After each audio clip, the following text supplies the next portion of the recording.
O ya Rabbi, kweli ulitupenda sana Mungu na ukatufunza tuwe na mapenzi baina yetu, lakini wanadamu tunapanda uadui baina yetu bila sababu ya Rabbi. Leo ardhi inajaa miba, sisi vipofu tutakanyaka wapi? Mungu tuoneshe. Shetani ameenea dunia pamoja na watu wake. Mungu kweli usituache ya Rabbi. Allahu Akbar.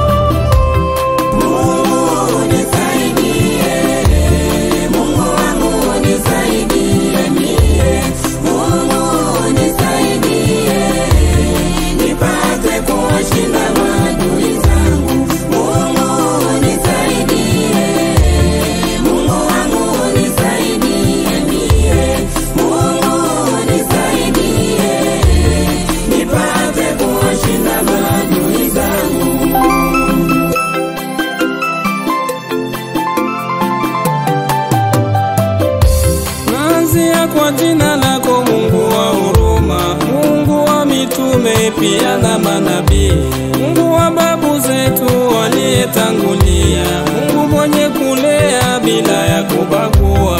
Uwezo wako Mungu wangu haulinganishwe, wewe wa miujiza, wewe wa maishara.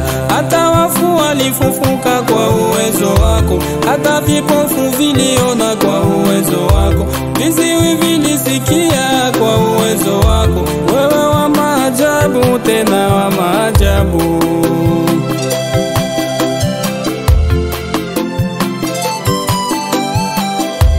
Mimi nateseka sana mudunia hii, sijue msaada wangu itatoka wapi. Nafikiria sana, nafikiria mimi mpaka na akili yangu inafika mwisho. Nimeelewa kweli dunia ni tatizo, nimeelewa kweli watu ni wabaya. Neema Mungu alinipa inaniuisha.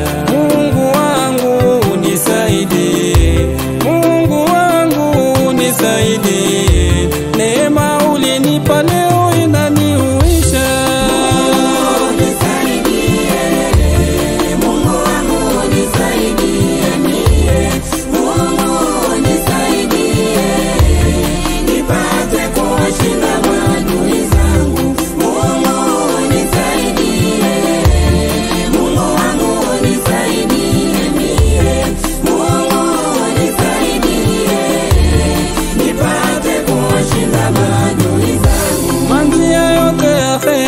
Inafungwa kwangu, naona mwisho wangu sasa kweli watimia. Hata nikichuluza faida siipate, hata nilime shamba mimea ya ungua, hata nipate kazi sigawe kufukuzwa. Usiku ukikucha mawazo inaisha, bibi na watoto wangu wanalia njala, mfuko uko wazi nashindwa kia kusema. Nilitaka kuondoka lakini mke wangu akanizuia na kuniambia leo hauondoke paka utuachie pesa ya kuuza chakula. Naita marafiki wangu mina waambia, rafiki zangu munisaidie, musiniache munisaidie. Akili yangu sasa imefika kumwisho, wakanielekeza kunyumba ya maombi, nikaingizwa ndani ili nikaombe. Mumbaja kaniambia nyota yako imebebwa, tena madui zako ni wengi sana. Mimi nikajiuliza kosa gani nafanya inayosababisha maadui wawe wengi. Majibu nilipata nikafahamu kwamba kumbe neema ya Mungu ndio vita yake.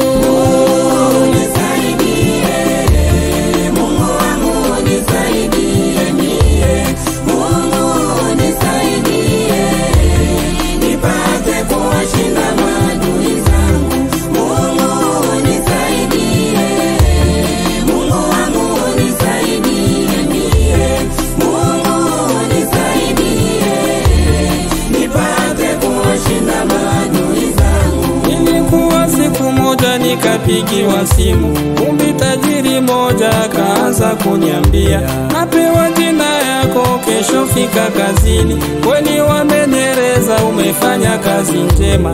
Nikasema Mungu wangu kumbe unaonaka. Nikaanza kuomba usiku kuche haraka. Usiku lipo kulipokucha nikaanza kujiandaa, nikaenda kazini kuonana na tajiri. Tajiri akanipokea ofisi akanipa, na kazi nikaanza na chakula nikapata. Oh wanadamu, wanadamu, kwa nini kupandiana miba wa ndugu?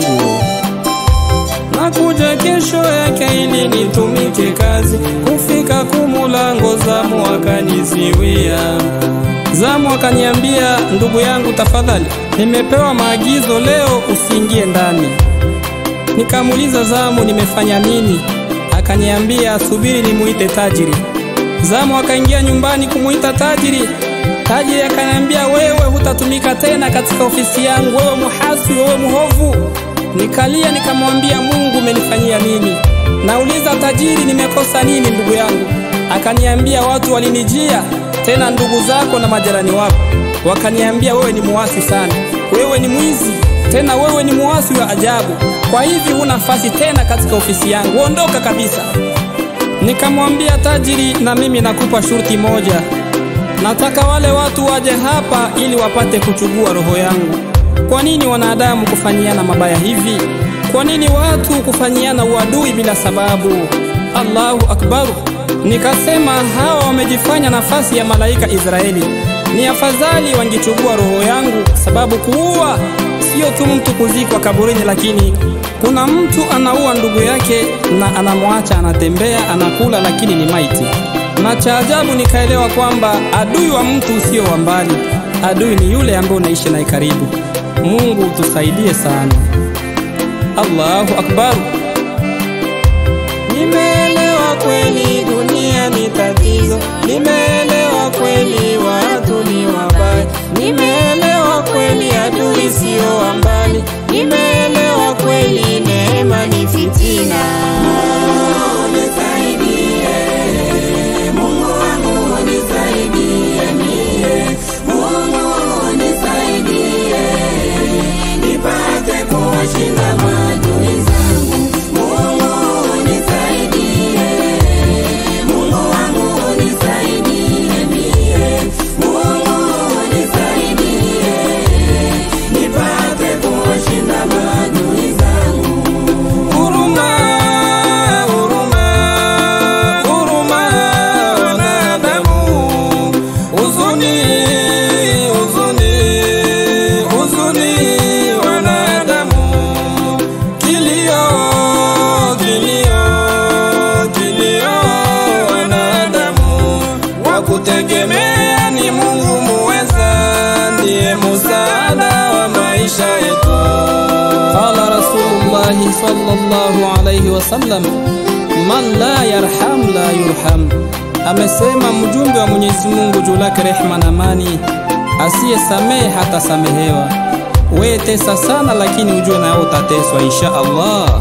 Ustazi Sheikh Funde Abdalla, leta nasaha kwa ulimwengu mzima. Mwenyezi Mungu atakubariki. Amina.